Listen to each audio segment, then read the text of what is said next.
Assalamualaikum warahmatullahi wabarakatuh. Alhamdulillah. Alhamdulillahi hamdan katsiran tayyiban mubarakan fih. Alhamdulillah.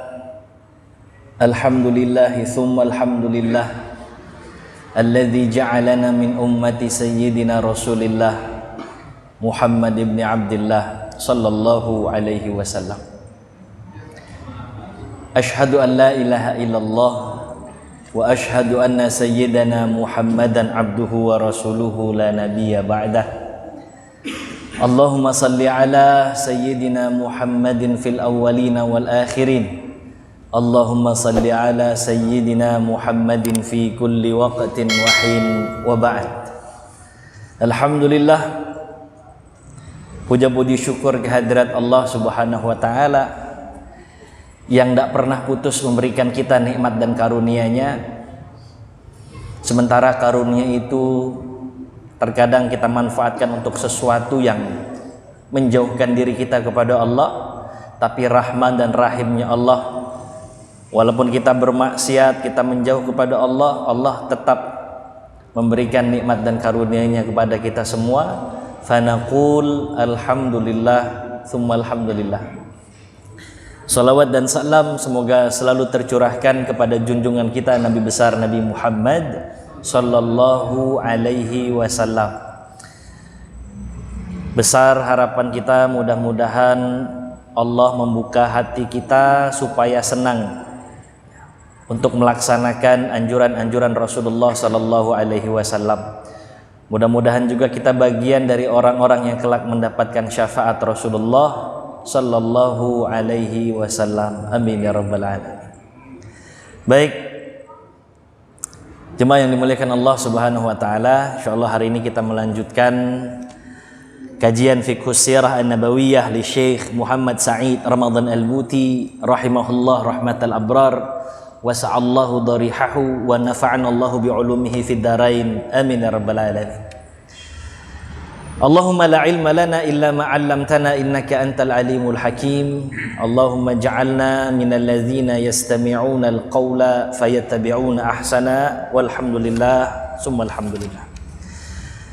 Melanjutkan Ghazwatu Uhud, peperangan Uhud.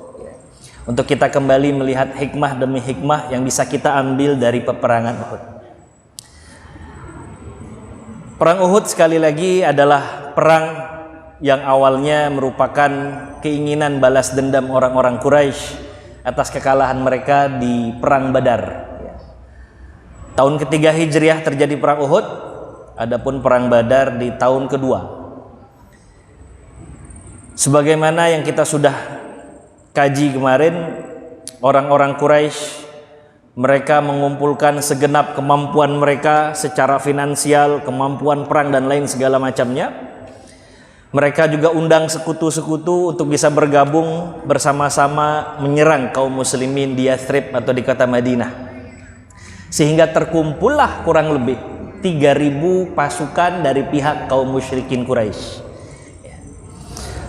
Setelah Rasulullah sallallahu alaihi wasallam mendapatkan info bahwa orang-orang Quraisy dengan sekutunya akan menyerang kota Madinah, maka Rasulullah mengajak musyawarah sahabat-sahabatnya radhiyallahu anhum ajmain.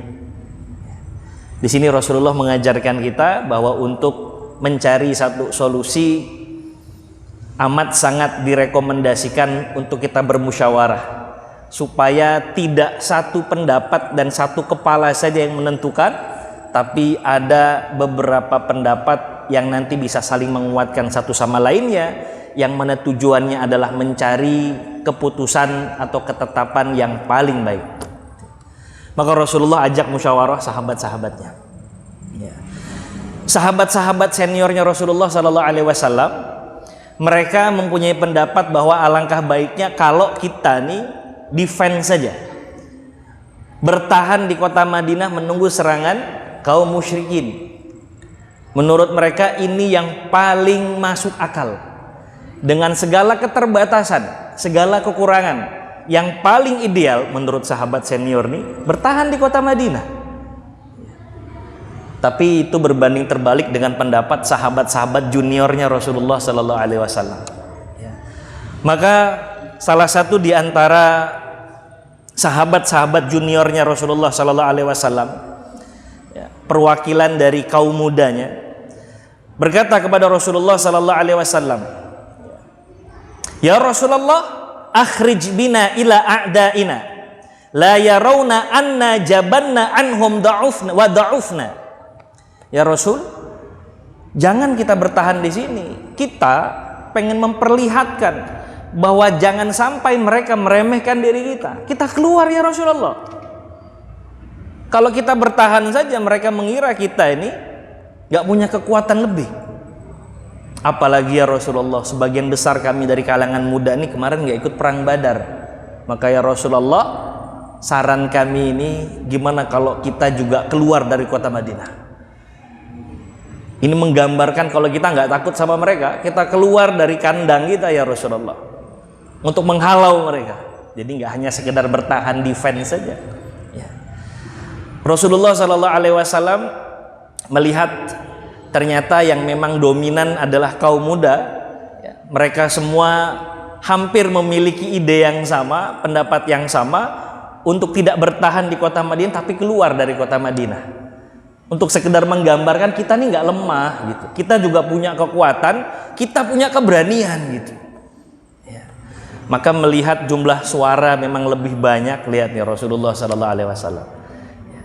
Akhirnya Rasulullah mengaminkan pendapat kaum juniornya, kaum mudanya. Ya. Ini keadilan Rasulullah Sallallahu Alaihi Wasallam dalam menentukan pilihan bermusyawarah. Ya. Padahal anak-anak muda. Padahal sahabat-sahabat muda. Tapi karena memang mayoritas menghendaki itu, Rasulullah Shallallahu Alaihi Wasallam mengaminkan. Walaupun sebenarnya Rasulullah Shallallahu Alaihi Wasallam punya kecenderungan ada satu frame, satu ide dengan sahabat-sahabat senior. Maka sahabat-sahabat mudanya Rasulullah Shallallahu Alaihi Wasallam ini ngelihat ada gestur yang berbeda dari Rasulullah Shallallahu Alaihi Wasallam ketika mengiyakan pendapat mereka keluar dari kota Madinah itu. Mereka ngerasa tuh, ada yang beda nih dari gesturnya Rasulullah Shallallahu Alaihi Wasallam. Karena memang Rasulullah punya kecenderungan memiliki ide yang sama, pendapat yang sama dengan sahabat-sahabat senior. Gitu. Maka sahabat-sahabat junior ini bilang sama Rasulullah Shallallahu Alaihi Wasallam, "Ya Rasulullah, istakrahnaka ya Rasulullah."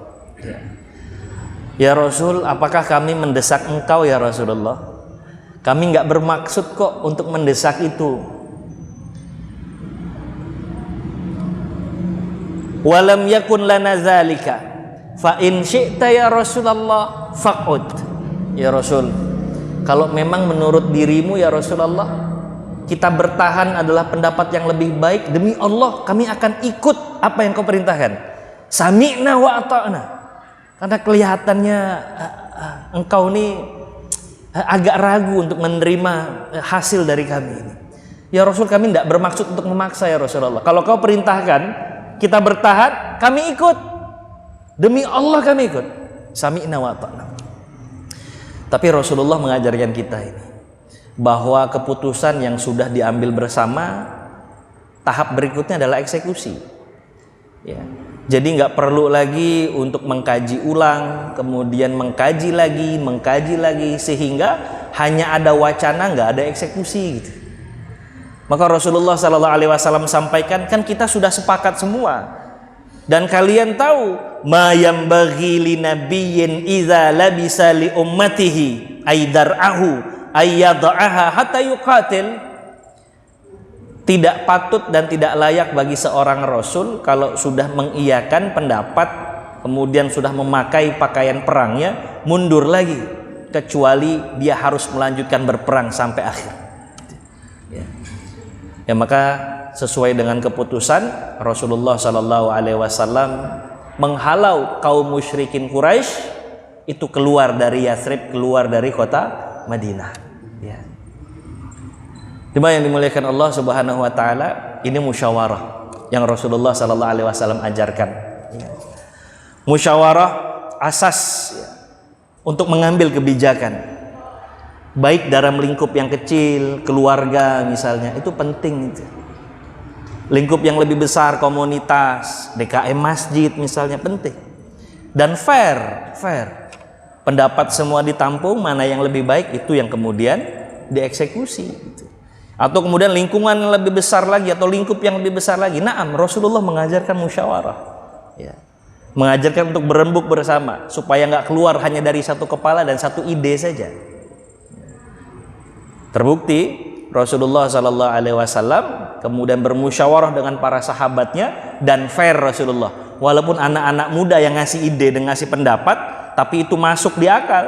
Ya. Kemudian lebih banyak pula pendapat yang mengatakan seperti itu, ya Rasulullah ambil pendapat itu. Fair sekali Rasulullah Sallallahu Alaihi Wasallam. Ya. Pelajaran pertama tentang musyawarah. Lantas kemudian jemaah yang dimuliakan Allah Subhanahu Wa Taala, 3.000 kaum musyrikin sudah mengarah ke kota Madinah. Ya. 3.000 itu cukup menggetarkan hati orang-orang yang nggak berani untuk berkorban besar demi agama. Orang-orang yang menampakkan keislamannya tapi jauh di dalam lubuk hatinya mereka nggak mau berbuat apa-apa untuk Islam. Orang-orang yang seperti ini adalah model-model orang munafik yang diprakarsai saat itu oleh seorang Ansar, cukup senior dan cukup disegani di kalangan orang-orang kota Madinah, namanya Abdullah bin Ubay bin Salul. Ubay bin Salul, dia nih ntar yang memprakarsai orang-orang dan memprovokasi orang-orang untuk nggak ikut perang. Rupanya gentar juga ini setelah dia dengar 3.000 orang. Ini bukan peperangan, ini pengepungan. 3.000 banding 1.000. Luar biasa itu. Maka dengan segala hujah, dengan segala alasan disampaikan kepada Rasulullah Sallallahu Alaihi Wasallam, ya Rasulullah, bagaimana bisa engkau mengambil pendapat anak-anak yang bau kencur itu? Sementara pendapat sebagian besar sahabat-sahabat senior menginginkan kita bertahan di kota Madinah, dan itulah keputusan yang aku ambil ya Rasulullah. Tapi engkau lebih memilih pendapat anak-anak bau kencur itu. Maka ketahuilah, saya tidak mau mengantarkan nyawa saya untuk sesuatu yang sia-sia. Maka saya memutuskan untuk tidak melanjutkan peperangan ya Rasulullah. Ternyata statement ini cukup mempengaruhi banyak kalangan orang-orang yang ragu sejak awal itu. Lantas nanti terlihat dan terfilter secara otomatis mana orang-orang yang betul-betul berada di barisan Rasulullah Sallallahu Alaihi Wasallam, mana orang-orang yang masih ada sifat munafik dalam diri mereka. Orang munafik ini jemaah, mereka hanya mengambil keuntungan dari kaum muslimin, nggak lebih dari itu.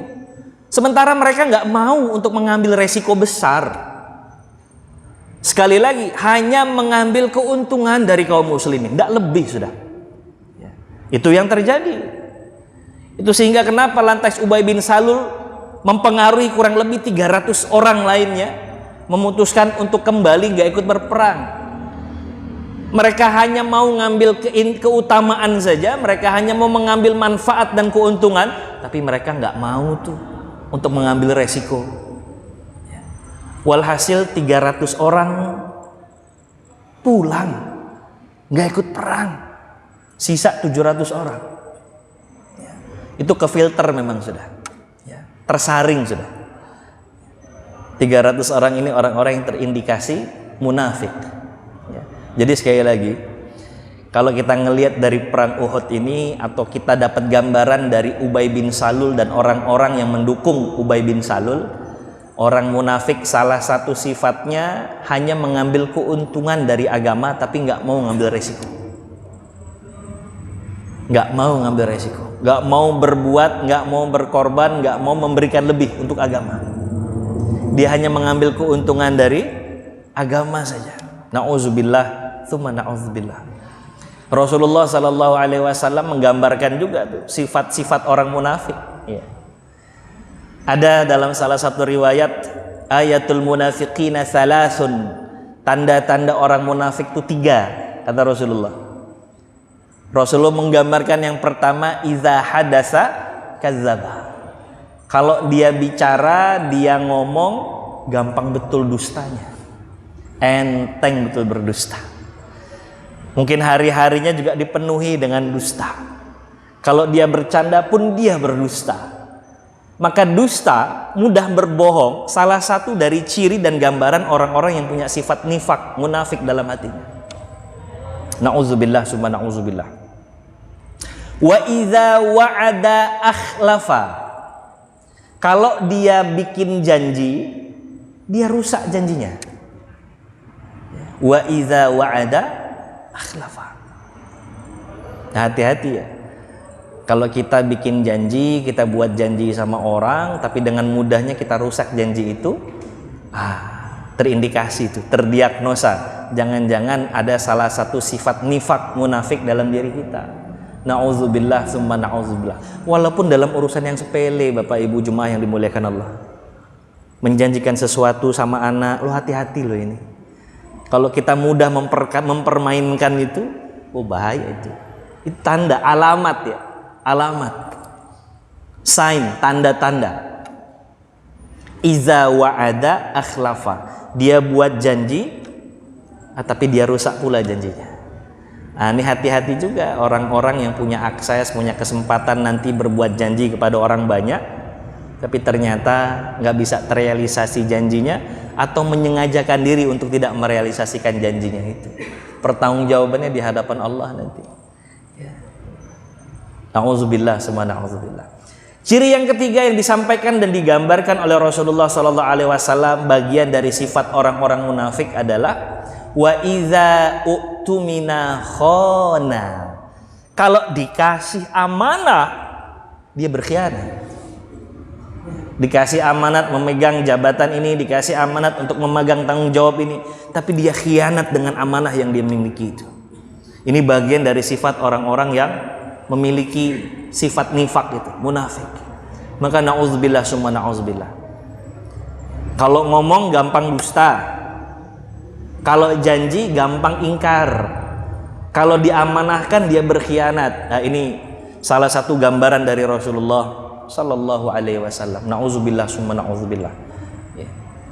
Kita tidak sedang memberikan stempel munafik kepada orang lain, enggak. Tapi ini lebih kepada evaluasi diri kita. Jangan sampai ada sifat-sifat itu dalam diri kita. Na'udzubillah. Al-Quran juga menggambarkan ya tentang orang-orang munafik miliki sifat seperti apa itu. Al-Quran menggambarkan. Dalam surah Al-Baqarah itu Allah Subhanahu wa taala berfirman apa? Orang yang punya muka dua. Ngomong di sini apa, ngomong di sana beda. Tujuannya untuk mengamankan dirinya. Tujuannya untuk keuntungan dan manfaat untuk dirinya. Dia ngomong di sini A, ngomong di sana B. Itu digambarkan dalam surah Al-Baqarah. Wa idza laqul ladzina amanu qalu amanna. Ketika bertemu dengan orang-orang yang beriman, mereka mengucap, kami juga beriman sama kayak kalian. Wa idza khalau ila syayatinihim qalu inna ma'akum innama nahnu mustahzi'un. Begitu bertemu dengan pihak-pihak yang enggak suka dengan agama Allah, mereka juga bilang, kami bersama kalian, kami cuma menghina saja kepada kaum muslimin, pura-pura menjadi bagian dari mereka. Muka dua. Dia ngomong di sini apa, ngomong di sana beda. Untuk mengamankan posisinya, untuk mendapatkan manfaat dari itu semua, maka hati-hati. Bermuka dua itu, na'udzubillah summa na'udzubillah. Apalagi yang digambarkan dalam Al-Quran. Innal munafiqina yukhadi'una Allah wa huwa khadi'uhum. Orang-orang munafik itu nganggap dia sudah merasa sudah bisa ngakal-ngakalin Allah, ngakal-ngakalin syariatnya Allah. Wa huwa khadi'uhum, padahal yang tertipu adalah dirinya sendiri. Wa idza qamu ila salati qamu kusala. Kalau diajak ibadah khususnya salat, mualesnya luar biasa. Ada aja alasannya. Jadi diminta ibadah tuh beratnya luar biasa. Wa idza qamu ila salati qamu kusala. Hati-hati ibadah-ibadah tuh. Karena orang-orang munafik ini la yazkurunallaha illa qalila. Lanjutan dari ayat itu. Nggak mau banyak-banyak mengingat Allah Subhanahu wa ta'ala. Ya. Jadi males sekali untuk mendekatkan diri kepada Allah. Sholat jemaah malas. Sholat tepat waktu, oh boro-boro. Qamu kusala. Allah ngasih gambaran itu, males sekali untuk diajak sholat. Ya. Ada saja alasannya. Ya. Orang sampai meninggalkan sholat tanpa uzur ya, malas tanpa uzur. Ini hati-hati, hati-hati. Berat konsekuensinya di hadapan Allah Subhanahu wa ta'ala. Bagian dari sifat orang-orang munafik. Ya. Diundur-undur gitu. Bahkan tokoh tabi'in Imam Sa'id Ibnu Musayyib itu memberikan satu penjelasan. Ada orang-orang yang sholat zuhur mendekati sholat asarnya. Dia sholat asar tapi dekat sholat maghrib.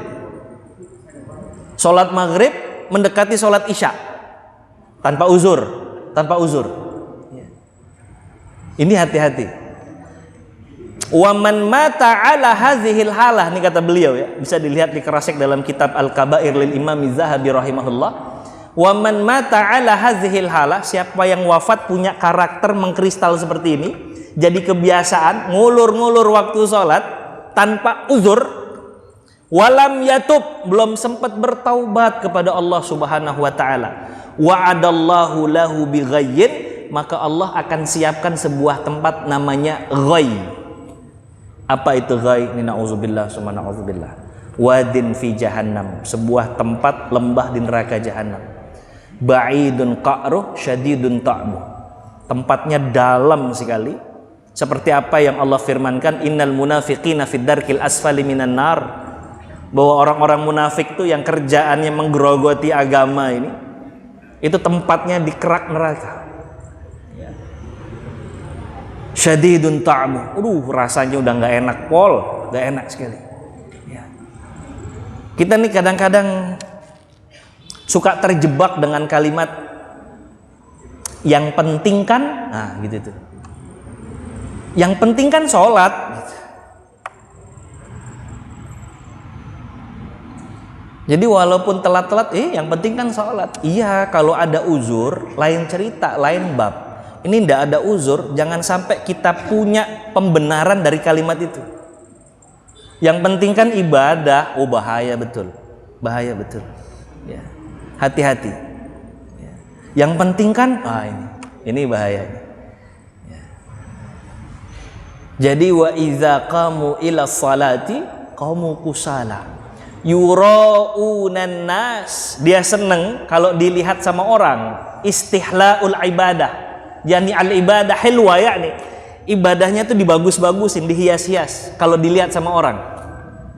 Ya. Sholatnya khusyuk kalau dilihat sama orang. Sholatnya lama kalau barengan sama orang. Oh, ini bahaya. Salah satu min alamatin nifaq, salah satu alamat sifat munafik itu. Istihlaul ibadah. Ya.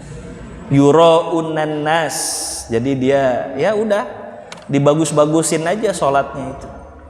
Saya pernah dapat referensi, suruh baca kitab judulnya Al-Minah As-Saniyah, ya, lil Imam Sya'rani, karangan Imam Sya'rani. Itu wasiat-wasiat dari guru beliau, ya, Syekh Ibrahim Al-Matbuli. Di situ disebutkan gini, kalau engkau sedang bertasbih memuji Allah, kemudian datang orang yang engkau kenal dan dia punya track record bagus terhadap dirimu. Kau rajin ke masjid, kau rutin ikut majelis ilmu. Kemudian kau tahu kedatangan dirinya. Kalau kau tidak bisa menjaga hatimu dari riya, lebih baik berhenti untuk tasbih. Karena biasanya ada istihlaul ibadah. Tasbihnya dikhusyuk-khusyuin karena kedatangan orang ini. Kata beliau, mendingan berhenti dulu sampai kita bisa mengkondisikan hati, baru lanjut lagi tasbihnya. Karena biasanya kalau kedatangan orang yang tahu bahwa kita baik, kita sedang ibadah, tuh syaiton yuwaswis fi sudurin nas, dibagus-bagusin ibadahnya, baca Qur'annya dibagus-bagusin, misalnya begitu. Maka lebih baik berhenti dulu tasbihnya, karena itu bisa menggugurkan pahala tasbihmu, bahkan pahala tasbih yang engkau baca sebelum kedatangan dirinya. Nauzubillah, semua nauzubillah.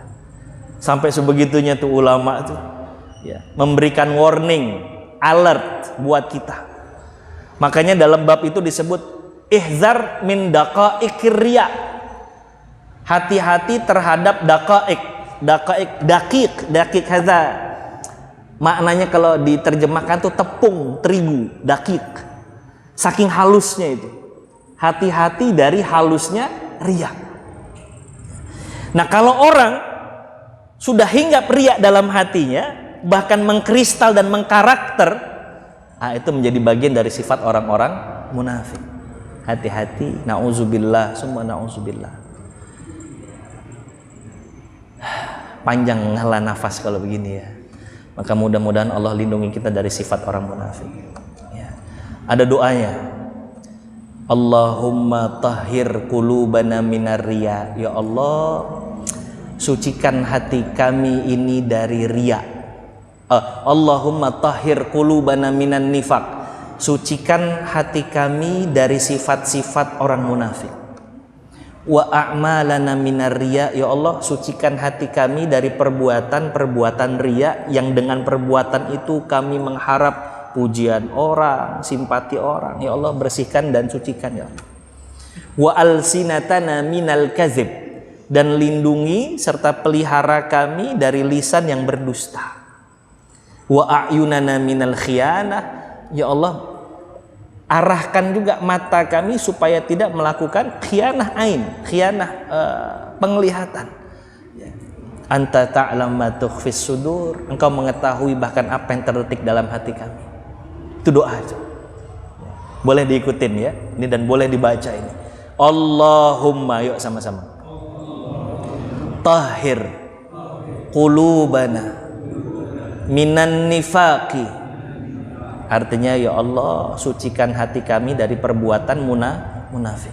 Wa a'malana minar riya'i wa alsinatana minal kadhibi wa a'yunana minal khiyanati. Anta ta'lamu ma tukhfis sudur. Sekali lagi, Allahumma tahhir qulubana minan nifaqi wa a'malana minar riya'i wa alsinatana minal kadhibi wa a'yunana minal khiyanati. Anta ta'lamu ma tukhfis suduri. Jadi intinya ya Allah, sucikan hati kami dari sifat-sifat orang munafik. Ya Allah, sucikan diri kami dari perbuatan riya. Ya Allah, jadikan lisan kami atau pelihara lisan kami dari kebohongan dan kedustaan. Itu kan alamatun nifak semua ya, alamat-alamat munafik itu tadi. Kalau amal dia pengennya disanjung orang, dapat pengakuan orang, simpati orang. Kalau ngomong gampang betul untuk berdusta. Matanya mudah untuk berkhianat. Artinya menggunakan mata ini bukan untuk sesuatu yang mendekatkan diri kepada Allah ya. Sementara dia nganggap dirinya atau dilihat orang, itu adalah orang yang baik, padahal masih jauh dari itu semua. Anta ta'lamu ma tukhfis sudur. Mudah-mudahan Allah hindarkan kita dari penyakit orang-orang munafik ini ya. Balik lagi ke kisah tadi ya. Jadi orang-orang munafik ini ngegrogotin dari dalam gitu. Grogotin betul dari dalam ya. Ubay bin Salul juga kan yang punya andil pada saat terjadinya perang Bani Qainuqa. Ada di pembahasan sebelum ini. Ketika Rasulullah SAW pengen mengeksekusi Bani Qainuqa dari suku Yahudi itu, digerecokin nih. Digerecokin keputusannya Rasulullah SAW terhadap Bani Qainuqa. Cuman masalahnya Ubay bin Salul adalah tokoh yang cukup disegani. Jadi kalau Rasulullah salah antisipasi, salah untuk mengeksekusi, bisa chaos jadinya. Ya. Maka Rasulullah ini perlu keputusan yang tepat. Ya. Termasuk bagaimana menghadapi seorang Ubay bin Salul. Ya. Toh akhirnya 300 orang itu kembali ke kota Madinah, akhirnya kan teridentifikasi dan terdiagnosa mereka itu adalah orang-orang munafik. Maka sisanya yang berangkat adalah orang-orang yang kuat sekali keimanannya kepada Allah dan Rasulullah SAW. Bahkan saat itu datang 2 orang anak muda yang belum cukup umur untuk berperang. Mereka datang kepada Rasulullah SAW merengek-rengek untuk diajak ikut perang. Umur belum genap 15 tahun. Karena Rasulullah membatasi boleh ikut perang minimal umur 15 tahun. Ini belum sampai. Tapi mereka datang kepada Rasulullah, maksa-maksa Rasul, ngerengek-ngerengek Rasulullah, ngasih 1001 alasan gimana caranya mereka bisa ikut berperang di jalan Allah Subhanahu wa ta'ala. Allah karim. Ya. 14 tahun. Samurah bin Jundub dan Rafi' bin Khudaij. Samurah bin Jundub dan Rafi' ibnu Khudaij. Saya ngebayang aja anak-anak kita sekarang umur 14 tahun lagi ngapain kira-kira? Tuh. Langsung spontan jawabannya. Sama seperti apa yang di benak saya. Kalau kita lagi kumpul ngelihat ponaan-ponaan itu, bapak mungkin ngelihat cucu-cucu gitu ya, yang lagi masa-masa remaja ini, atau kita lagi naik fasilitas umum gitu, ngelihat anak-anak umur-umur remaja, mereka itu tak korup, tapi sama handphone. Itu kadang-kadang dipanggil nggak nyaut tuh Pak. Ya Allah. Sehingga ulama menganalisis Pak, gimana seorang berumur 14 tahun belum genap 15 tahun kok bisanya memaksa Rasulullah ikut perang mensyiarkan agama Allah? Kok bisa-bisanya ada anak begitu? Kok bisa-bisanya ada sahabat-sahabat Rasulullah Sallallahu Alaihi Wasallam yang nanti membela Rasulullah, menjadi tameng dan perisai Rasulullah Sallallahu Alaihi Wasallam? Mereka hadiahkan nyawa mereka untuk Allah dan Rasulnya. Hamzah wafat sebagai seorang syahid. Mus'ab ibnu Umair radhiyallahu an wafat sebagai seorang syahid. Ada Talhah ibnu Ubaidillah yang menjadi tameng Rasulullah Sallallahu Alaihi Wasallam, memecah pasukan musuh sehingga kemudian dia lawan musuh dengan tangannya sendiri untuk bisa membela Rasulullah Sallallahu Alaihi Wasallam dan bisa untuk menjadi tamengnya Rasulullah Sallallahu Alaihi Wasallam. Begitu lewat dia memecah pasukan musuh dengan pedangnya dia. Ternyata sabetan-sabetan pedang juga mampir ke badannya dia. Nggak kurang dari 70 di antaranya ada sayatan pedang, ada anak panah dan tusukan tombak, Pak. Tolha kemudian tersungkur dengan jari-jari yang terputus. Loh, kok ada ya orang membela Rasulullah sampai sebegitunya? Ini ulama menganalisis itu, Pak. Ini gimana ya? Kok sampai ada orang kayak begitu gitu? Ngeri, dahsyat. Zubair bin Awam begitu. Ya. Sa'ad bin Abi Waqqas, Rasulullah Sallallahu Alaihi Wasallam itu ya, dilindungi sama sahabat-sahabat. Ada Sa'ad bin Abi Waqqas, dia panah itu sampai kehabisan amunisi, sisanya hanya busur tanpa ujungnya yang runcing itu. Kata Rasulullah, lanjut ya Sa'ad, lanjut ya Sa'ad, bi abi wa ummi ya Sa'ad. Rasulullah sampai berikrar seperti itu, bi abi wa ummi ya Sa'ad, irmi ya Sa'ad, ayo terus ya Sa'ad. Sa'ad semangat sekali ya. Sampai kemudian berbalik anak panah yang kena dirinya. Kata Sa'ad bin Abi Waqqas, ya Rasul, nggak usah engkau pedulikan diriku dari musuh-musuh ya Rasul. Karena Rasul ngasih tahu kan, Sa'ad hati-hati dari sebelah kanan, Sa'ad hati-hati dari sebelah kiri. Kata Sa'ad, ya Rasul tolong kau jaga dirimu ya Rasulullah. Jangan terlalu sibuk untuk ngasih informasi kepada diriku.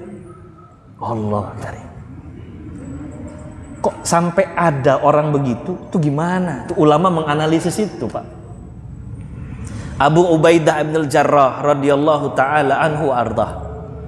Saat Rasulullah sallallahu alaihi wasallam tertusuk ya, dari tameng wajahnya itu, dari baju perangnya, ada beberapa bagian ya, dari baju perang Rasulullah yang patah kemudian masuk ke pipinya Rasulullah sallallahu alaihi wasallam.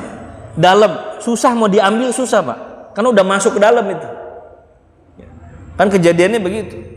Allahumma shalli ala sayyidina Muhammad. Kepala Rasulullah sallallahu alaihi wasallam bocor. Giginya Rasulullah, gigi serinya tanggal. Kemudian pahanya Rasulullah pun robek. Termasuk tadi ada bagian besi yang masuk ke pipinya Rasulullah sallallahu alaihi wasallam, itu enggak bisa diambil, Pak. Nah, masuk ke dalam. Abu Bakar mencoba untuk mengambil radhiyallahu anhu, enggak bisa. Sehingga datanglah Abu Ubaidah bin Al-Jarrah radhiyallahu taala anhu arda. Sama beliau tuh digigit dengan gigi seri yang agak ke sebelah kanan itu. Digigit sama beliau. Begitu digigit saking dalamnya patah gigi beliau, Pak. Patah. Kita nih kalau mau dicabut gigi itu mesti disuntik dulu, Pak, supaya baal. Begitu dicabut pun ya Allah, itu rasanya ngeri sekali, padahal udah baal. Ini dia patahkan giginya hanya untuk membela Rasulullah sallallahu alaihi wasallam. Setelah giginya patah belum sempat keambil juga tuh, dia gunakan dengan gigi bagian yang lainnya, sehingga terjabut besi yang ada di pipinya Rasulullah sallallahu alaihi wasallam berbarengan dengan tanggal gigi keduanya itu Abu Ubaidah bin Jarrah. Patah lagi untuk yang kedua kali. Tapi beliau bahagia sekali. Sampai kata Rasulullah sallallahu alaihi wasallam, nggak ada orang ompong tambah ganteng kecuali Abu Ubaidah bin Jarrah. Allahumma shalli ala sayyidina Muhammad. Loh, kok ada orang kayak begitu, itu gimana itu? Ini ulama menganalisis, kata para ulama, karena Rasulullah Shallallahu Alaihi Wasallam sejak awal kedatangan di kota Madinah, apalagi ketika saat di Mekah, itu berhasil menanamkan keimanan kepada para sahabat Rasulullah Shallallahu Alaihi Wasallam. Rasulullah memperlihatkan yang hak ke hadapan para sahabat, sehingga sahabat pun muncul rasa cintanya kepada Rasulullah Shallallahu Alaihi Wasallam. Jadi karena keimanan kepada Allah, kecintaan kepada Rasulullah Sallallahu Alaihi Wasallam, itu yang menjadikan mereka bisa melakukan hal-hal yang di luar nalar logika tadi. Dan salah satu yang dimanfaatkan oleh Rasulullah setibanya di kota Madinah untuk menumbuhkan iman dan kecintaan kepada dirinya apa? Masjid. Masjid. Masjid. Maka kata Syekh Muhammad Said Ramadan Al-Buti, kalaulah kita berhasil memanfaatkan masjid-masjid kita untuk menumbuhkan keimanan-keimanan kepada anak-anak kecilnya, kepada anak remajanya, kepada orang dewasanya, kepada orang yang tuanya, nggak menutup kemungkinan kita bisa kuat seperti zaman Rasulullah Sallallahu Alaihi Wasallam. Maka ini tugas dan PR besar buat kita semua. Ya Allah. Kata Syekh Muhammad Said Ramadan Al-Buti, ada satu masukan bahwa kita tidak sezaman dengan Rasulullah Sallallahu Alaihi Wasallam, maka kita tidak melihat bagaimana tuh kehidupan Rasulullah Sallallahu Alaihi Wasallam dalam keseharian beliau, dalam 24-nya beliau. Makanya kata beliau, wasilahnya kenali Rasulullah Sallallahu Alaihi Wasallam melalui sirah-sirah yang sudah dijabarkan oleh para ulama-ulama itu, supaya kita kenal siapa Rasulullah Sallallahu Alaihi Wasallam. Bagaimana tabiatnya Rasulullah Sallallahu Alaihi Wasallam? Bagaimana keutamaan demi keutamaan Rasulullah Sallallahu Alaihi Wasallam? Loh, kadang kita pun tidak kenal siapa Rasul kita, cuman tahu nama, nggak tahu sosok. Lah iya. Maka kata Syekh Muhammad Said Ramadan Al-Buti, ini kajilah sirah Rasulullah Sallallahu Alaihi Wasallam. Kenali syama'ilnya Rasulullah Sallallahu Alaihi Wasallam. Syama'il itu tentang fisiknya Rasulullah, bagaimana kesehariannya Rasulullah, bagaimana Rasulullah ketika berkomunikasi, bagaimana Rasulullah selalu melontarkan senyum, bagaimana Rasulullah berjalan dengan sahabat-sahabat, bagaimana Rasulullah menerima tamu, dan semua kehidupan Rasulullah Sallallahu Alaihi Wasallam. Nggak cukup dengan mengkaji sirah, tapi kita harus siapkan ruang dan waktu untuk kita tafakur. Jadi nggak hanya sekedar dapat maklumat, tapi kita tafakuri, Pak. Disitulah ilmu yang kita dapatkan bisa lebih terasa membekas dalam hati kita. Maka sekali lagi, Bapak Ibu yang punya kesempatan untuk mengkaji sirah lewat media apapun, fasilitatornya misalkan internet, ayo kaji supaya kita lebih kenal dengan Rasulullah. Majelis taklim hadiri untuk kita bisa lebih kenal dengan Rasulullah sallallahu alaihi wasallam. Setelah itu jangan lupa kasih ruang dan waktu untuk kita tafakkur. Ya Allah, sebegitunya Rasulullah sallallahu alaihi wasallam. Sebegitunya sahabat Rasulullah.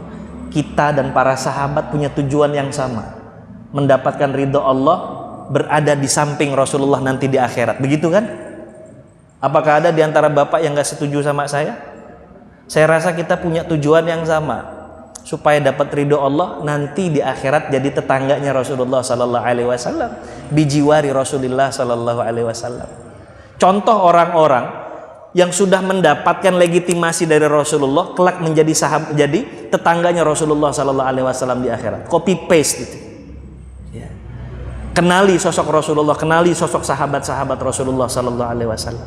Tafakuri dalam kehidupan kita itu. Supaya yambathiqu min qulubina, supaya muncul hadir dari hati kita keimanan kepada Allah dan kecintaan kepada Rasulullah sallallahu alaihi wasallam. Ya.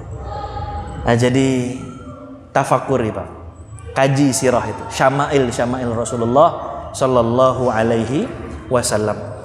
Jadi sekali lagi, kalau kita bisa mengkondisikan anak-anak kita, anak-anak dewasa atau orang-orang dewasa, remaja-remaja atau orang-orang tua kita di dalam masjid ini untuk kenal siapa Rasulullah sallallahu alaihi wasallam, sehingga tumbuh keimanan kepada Allah dan cinta kepada Rasulullah sallallahu alaihi wasallam, gak menutup kemungkinan kita bisa berada di posisi para sahabat Rasulullah terdahulu.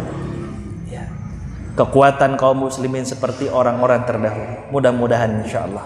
Baik jemaah yang dimuliakan Allah Subhanahu wa taala, ini bagian dari hikmah perang Uhud, tentang musyawarah, tentang sifat-sifat munafik yang harus kita hindari. Yang terakhir, bagaimana menumbuhkan kecintaan kepada Allah dan Rasulullah sallallahu alaihi wasallam dengan cara mengkaji sirah Rasulullah sallallahu alaihi wasallam dan menyiapkan ruang serta waktu untuk kita bertafakur. Wallahu a'la wa alam bisawab. Jemaah yang dimuliakan Allah, mungkin ini yang dapat Al-Fakir sampaikan pada malam hari ini. Mudah-mudahan yang singkat ini bisa manfaat untuk kita semua, mengundang berkah Allah, mengundang rahmat Allah, mengundang kebaikan untuk kita semua insyaallah. Baik, sama-sama kita tutup pengajian kita pada malam hari ini dengan bersama mengucap kafaratul majlis. Subhanakallahumma wa bihamdika asyhadu an la ilaha illa anta astaghfiruka wa atubu ilaik. Allahumma ja'alna minal ladzina yastami'una al-qaula fayattabi'una ahsana. Mohon maaf lahir batin, terima kasih banyak. Allahu waliyut taufiq wallahu khairul musta'an. Wassalamualaikum warahmatullahi wabarakatuh.